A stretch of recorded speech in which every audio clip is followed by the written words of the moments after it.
Hi, I'm James Dunn. Welcome to the Inside Network.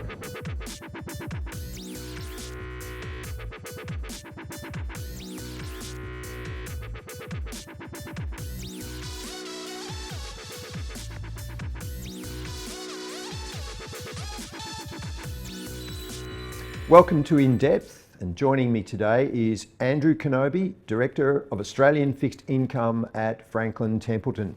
Andrew has an extensive 26-year background in the investment industry, and he'll be sharing his professional insights into anticipated developments in the Australian bond market in 2024. Welcome, Andrew. Thank you very much, James. It's a pleasure to have you. Andrew, why now for fixed income? So I think we're moving into that stage of the cycle where clearly interest rates have broadly peaked. Central banks are unlikely to raise rates from here, and if they do, it's unlikely to be a material amount. Inflation is cooling, growth is cooling, so it's that stage of the cycle where generally it's attractive to start to move money from cash, for example, into something that's a little bit more exposed to the downside of the cycle where interest rates are more likely to start to go down than up. What are the benefits of an active approach to fixed income investing? So for us, being active is very important.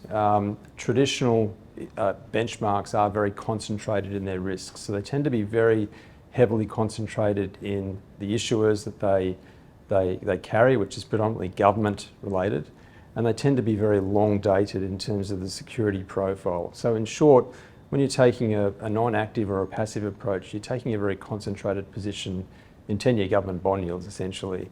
And so our approach is to say, well, they may or may not be attractive, but there's other parts of the market that may be more so, be it investment-grade credit, mortgage asset-backed securities, and even some global government-related bonds as well.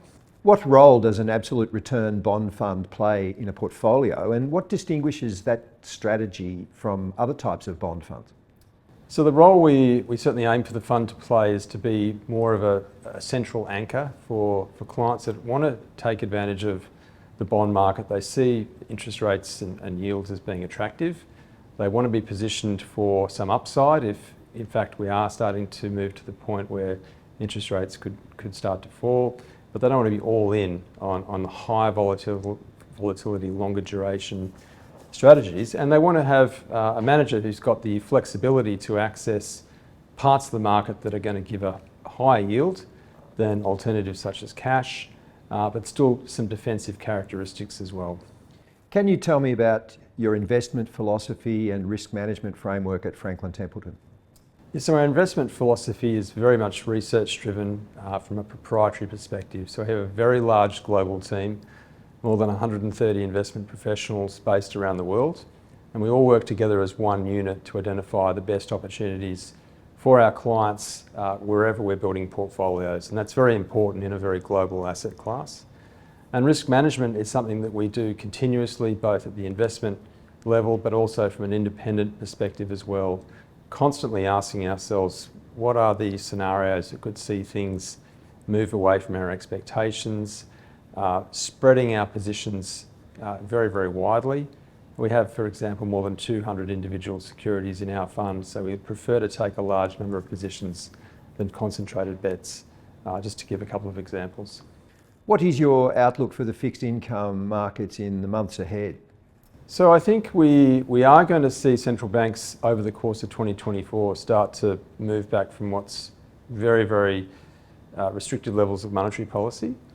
But barring an accident or some sort of left field event, geopolitical or otherwise, it's unlikely we're going to see interest rates go back to these pre-COVID ultra low levels. So in other words, we're not going to go back to zero.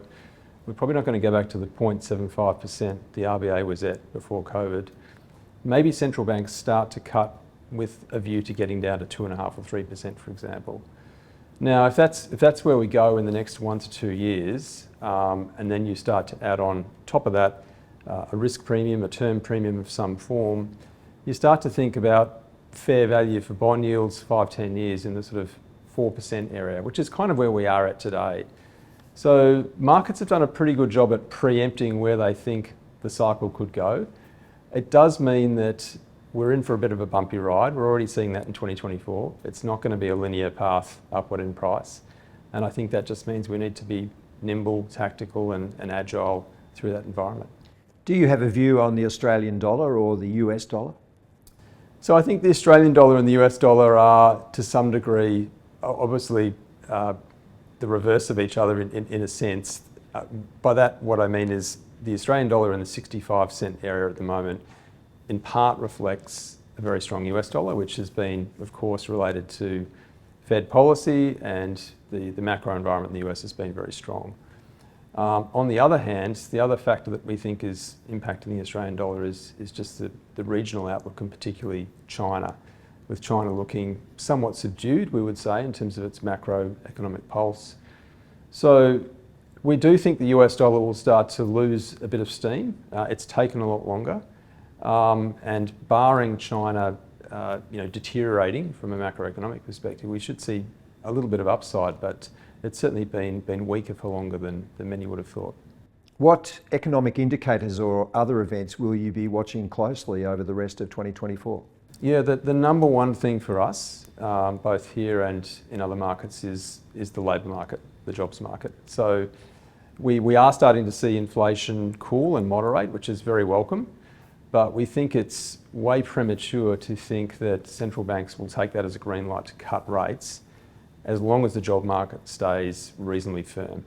So they'll want to get this balance between potentially taking some pressure off households by moving interest rates lower, but they won't want to do that too much if we've got an unemployment rate that starts with a 3.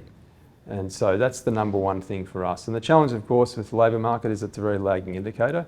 So it doesn't necessarily tell you where we're going to be in 6 months' time so much as where we are now. How do you assess the impact of current central bank policies on the fixed income markets? Yeah, so it's an interesting one because in the US we've had more than 5.25% of rate hikes. In Australia, 4.25%.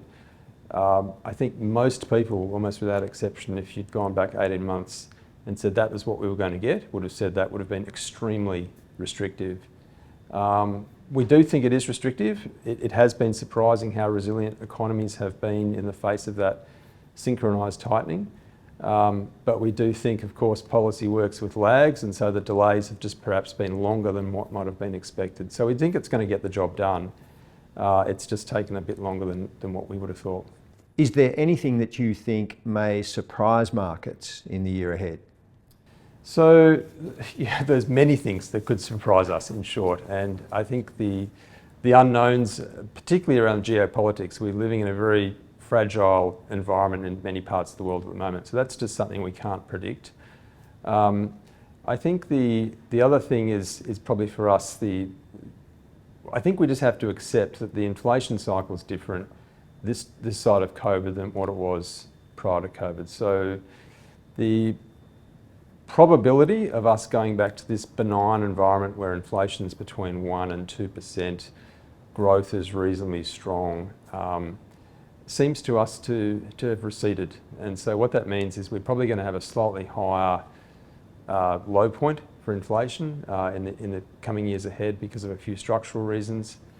But I guess the surprise in that is we could be wrong. We could go back to this disinflation, but it seems to us a pretty low risk. That's been In Depth with Andrew Canobi, Director of Australian Fixed Income at Franklin Templeton. Thank you very much, Andrew. Thank you, James. A pleasure.